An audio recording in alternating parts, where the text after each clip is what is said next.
제가 영화 시크릿에서 인용한 베르너 폰 브라운 박사는 많은 사람들이 우주 프로그램의 아버지로 꼽는 인물입니다. 그는 이 우주의 자연 법칙은 매우 정확하기 때문에 달에 사람을 보내는 우주선을 만드는 데 어려움이 없으며 착륙 시간을 몇 분의 1초 단위로 정확하게 맞출 수 있다고 말했습니다. 그는 또한 이 법들이 누군가에 의해 정해진 것임에 틀림없다고 말했고, 당신은 그의 말을 이상하게 생각할 수도 있습니다. 실제로 얼마 전까지만 하더라도 과학과 종교는 적대적인 관계에 있곤 했습니다. 하지만 오늘날은 그렇지 않죠. 지금은 이렇게 바라봅니다. 하나는 원인을 연구하고 다른 하나는 결과를 연구하는 것으로 말이죠. 그리고 폰 브라운은 수년간 우주의 놀라운 신비를 연구한 후 신이 존재한다는 확고한 결론에 도달했다고 말했습니다. 저는 이 법칙들을 신의 방식으로 봅니다. 이 법칙들이 바로 모든 것이 일어나는 방식입니다. 더 시크릿은 끌어당김의 법칙이라는 개념을 바탕으로 하고 있습니다. 영화가 인기를 끌면서 전 세계적으로 퍼졌고, 어디서나 모든 사람들이 끌어당김의 법칙에 대해 이야기하고 있었습니다. 그것을 제대로 이해하지 못한 채 책을 쓰는 사람들, 그것에 대해 이야기하는 사람들도 있었습니다. 그들 중 많은 이들이 그것에 대해 이야기할 때 오히려 자신의 무지를 드러내곤 합니다. 저는 대부분의 사람들이 끌어당김을 깊이 있게 이해하지 못하고 있다고 생각합니다. 저는 이 주제를 50여 년 동안 매일 연구해 왔습니다. 그리고 제가 확실히 말씀드릴 수 있는 것은 끌어당김의 법칙이 맞지만 그것은 2차적인 법칙이라는 것입니다. 1차적인 법칙은 바로 진동의 법칙입니다. 진동의 법칙은 우주의 기본 법칙 중 하나로, 이 법칙은 모든 것이 움직이며 아무것도 정지하지 않는다고 규정합니다. 우리는 문자 그대로 끊임없이 움직이는 바닷속에서 살아가고 있습니다. 모든 것의 본질은 같다는 사실을 알고 있나요? 나뭇잎, 나무, 시멘트, 몸, 옷, 모두 에너지입니다. 단지 다른 진동으로 표현될 뿐입니다. 당신의 몸은 매우 빠르게 진동하는 분자 구조로 이루어져 있습니다. 당신의 뇌는 전자 스위칭 스테이션과 같습니다. 뇌 자체가 생각하는 것은 아니지만 당신은 뇌를 사용해 생각합니다. 이 둘에는 차이가 있습니다. 뇌세포를 활성화시키면 당신의 몸에 진동이 일어나게 됩니다. 내가 손을 움직이기 위해서는 뇌세포를 활성화해야 하고, 그렇지 않았다면 내 손은 움직이지 않았을 겁니다. 사람이 뇌졸중을 겪어 뇌의 특정 부위로 혈액 공급이 중단되면 그 부위의 뇌세포들이 죽게 됩니다. 그러면 그 세포들이 제어하던 신체 부위의 움직임이 멈추게 됩니다. 진동은 건강을 관리하고자 한다면 반드시 이해해야 하는 개념입니다. 관계를 주도적으로 이끌고 싶다면 반드시 이해해야 합니다. 부자가 되고자 한다면 역시 반드시 이해해야만 합니다. 그리고 판매의 기술을 진정으로 마스터하고 싶다면 진동의 개념은 필수적입니다. 그것을 이해해야만 합니다. 그런데도 전 세계적으로 이루어지는 거의 모든 판매 교육 프로그램에는 진동의 법칙에 대한 내용이 전혀 포함되어 있지 않습니다. 로버트 루이스 스티븐스는 모든 사람은 무엇인가를 팔고 있다. 아이디어, 제품, 혹은 서비스를 팔고 있는 것이다. 라고 말했습니다. 이는 사실입니다. 교사는 학생에게, 부모는 자녀에게, 자녀는 부모에게 무언가를 팔고 있는 것이죠. 또한 좋은 판매란 무엇을 의미할까요? 전문 판매원은 판매가 누군가를 위해 무언가를 하는 것이지 누군가에게 무언가를 강요하는 것이 아니라는 점을 이해합니다. 이들은 고객과 대면하여 그들의 필요와 욕구를 철저히 파악하려고 노력해야 합니다. 고객에게 질문을 하고 가능한 많은 정보를 수집합니다. 그리고 고객이 어디로 가고자 하는지, 무엇을 성취하고자 하는지를 알아내고 정신적으로 고객의 주파수에 맞춰 함께해야 합니다.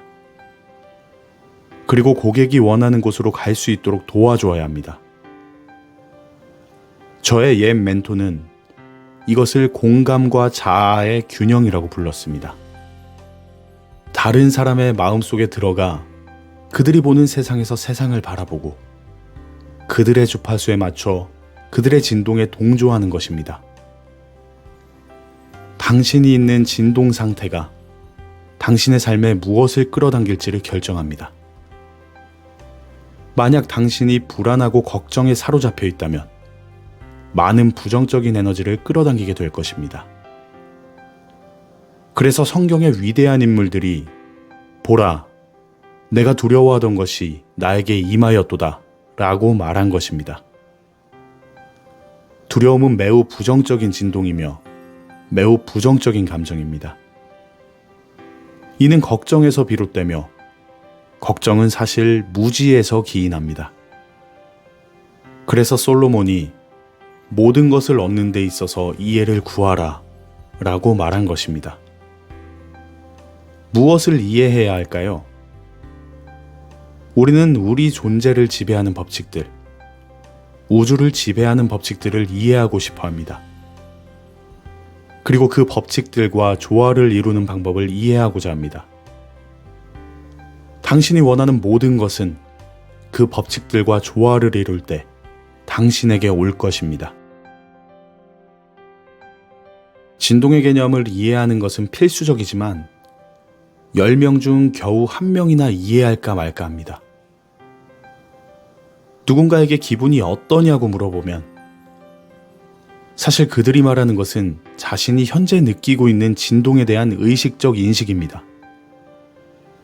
만약 누군가가 기분이 별로 좋지 않아 라고 말한다면 이는 그들이 지금 좋지 않은 진동 상태에 있다는 것을 의미합니다.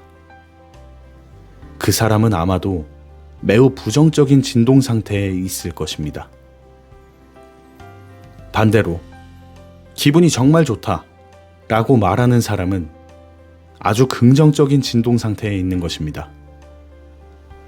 만약 당신이 정말 좋은 진동 상태에 있고 매우 부정적인 사람과 함께 있다면 그들의 존재 안에서 편안함을 느끼지 못할 것입니다. 이는 진동에 대한 의식적 인식으로 그들의 에너지 안에서 불편함을 느끼게 되고 그들로부터 멀어지고 싶어질 것입니다. 반대로 당신이 부정적이고 그들도 부정적이라면 서로 끌리게 됩니다. 불행은 친구를 좋아한다라는 옛말이 있는데 이 모든 속담들이 사실은 법칙에 근거한 것입니다. 두 명의 불행한 사람이 함께 있을 때 편안함을 느낀다는 것은 믿기 어려울 수 있지만 이를 이해하면 둘 다 같은 주파수에 맞춰져 있다는 것을 알게 됩니다. 그들은 같은 음악을 듣고 있는 셈입니다. 사람들이 숲속을 산책한 후에 정말 기분이 좋았어 라고 말하는 것을 자주 듣게 됩니다. 왜냐하면 자연의 진동이 완벽하기 때문입니다. 그렇기 때문에 숲속을 산책하고 나면 그렇게 기분이 좋아지는 것입니다. 진동의 법칙에 대해 얼마나 이해하고 있는가? 이 질문을 스스로에게 던져보세요. 제가 작은 연습을 하나 드리겠습니다. 다음번에 누군가가 무언가에 대해 불평하거나 기분이 별로 좋지 않아 보이는 상황에 처하게 되면 주제를 바꾸어 보세요. 그들에게 그들 자신에 대해 긍정적인 주제로 이야기해 보세요. 그리고 진심 어린 칭찬을 해주세요. 단지 아첨이 아니라 진정으로 그들이 잘하는 부분을 찾아 칭찬하세요. 그 주제로 천천히 대화를 전환하며 그들이 그 일을 얼마나 잘하는지 그리고 그 부분을 얼마나 존경하는지를 알려주세요. 이렇게 하면 그들의 에너지가 변화할 것입니다. 당신은 그들의 진동 상태를 변화시키는 역할을 하게 될 것입니다. 이 과정의 아름다운 진실은 당신이 이렇게 할 때, 그들도 자신이 기분이 좋지 않을 때 어떻게 스스로에게 이 방법을 적용할지 배우게 된다는 것입니다. 맞습니다. 그것이 바로 아름다운 진실입니다. 우리는 우리의 감정을 스스로 통제할 수 있습니다. 빅터 프랭클의 글을 읽고 있을 때였어요. 그는 죽음의 수용소에서라는 책의 저자로 유명한 정신과 의사이자 제2차 세계대전 중 강제 수용소에서 오랜 시간을 보낸 사람입니다. 그는 이렇게 말했습니다. 모든 상황에는 그 상황과 당신이 그것에 어떻게 반응할 것인가 사이에 공간이 존재한다. 그 공간에서 당신은 어떻게 반응할지 결정할 수 있다. 그 공간은 단지 몇 밀리초일 수 있지만 그 짧은 순간에 당신은 반응할 것인지 아니면 대응할 것인지를 결정할 수 있습니다. 그렇습니다. 모든 상황에서 그 상황과 당신의 반응 사이에는 공간이 있습니다. 그 공간에서 당신은 어떻게 반응할지 스스로 결정할 수 있습니다. 이 공간은 짧지만 그것이 당신의 선택과 행동을 결정하는 중요한 순간이 됩니다. 진동에 대해 연구하는 것은 정말 즐겁습니다. 당신이 어떤 식당이나 상점 또는 에너지가 정말 좋은 곳에 있을 때 그곳에서 느껴지는 긍정적인 진동을 경험하게 됩니다. 그럴 때 그곳에서 매우 편안함을 느끼게 됩니다. 그것은 그 장소의 진동 때문인 것이죠. 반대로 어떤 식당에 들어가 자리에 앉았는데 주문하기도 전에 갑자기 그곳에서 식사하고 싶지 않다는 느낌이 들 때가 있습니다. 왜 그럴까요? 그것은 그 장소의 에너지, 즉 진동 때문입니다. 그런 경우에는 자리를 떠나는 것이 좋습니다.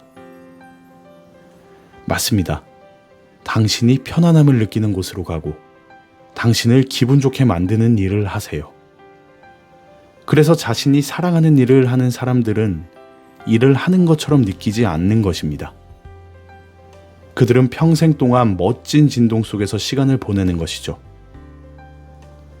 기도하는 방법을 진정으로 이해하는 사람은 스스로를 멋진 진동 상태로 만들 수 있습니다. 이것을 공부하고 이해해 보시길 권장합니다. 당신은 당신과 조화를 이루는 진동을 끌어당기게 됩니다. 중요한 것은 당신이 그 진동을 통제할 수 있다는 점입니다.